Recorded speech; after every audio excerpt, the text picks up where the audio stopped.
আসসালামু আলাইকুম everyone, welcome to my channel Sumana creations. তো আজকে এই জামার মধ্যে ডেকোরেশন করব, মানে পেইন্ট করার পরেও যে বিভিন্ন ধরনের ডেকোরেশন করা যায় সেটাই দেখাবো।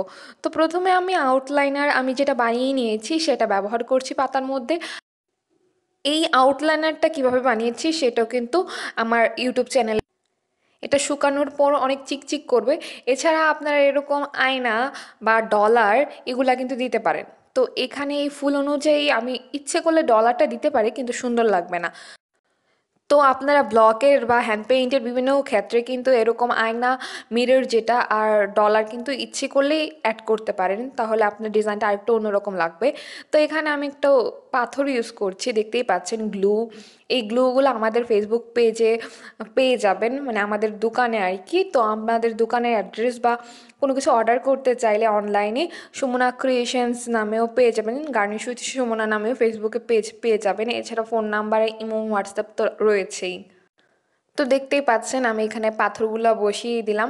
পাথরগুলো বসিয়ে দেওয়ার পরে কিন্তু ডিজাইনটা আরও অনেক বেশি সুন্দর লাগছে। তো আপনারা কমেন্ট করে জানাবেন আপনাদের কেমন লেগেছে ডিজাইনটা। যদিও কাজটা আগেই করে রেখেছিলাম, এখন জাস্ট ডেকোরেশনটা আবার নতুন করে করেছি।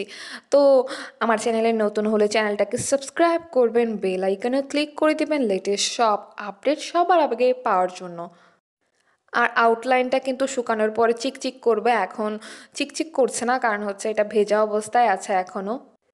হ্যান্ড পেইন্ট, ব্লক বাটিক ইত্যাদি প্রশিক্ষণ কিন্তু আমাদের অনলাইনে নেওয়া হয়, তো আপনারা জয়েন করতে পারেন। ইচ্ছে হলে জয়েন করার জন্য ফেসবুক পেজ বা ফোন নাম্বারে যোগাযোগ করবেন।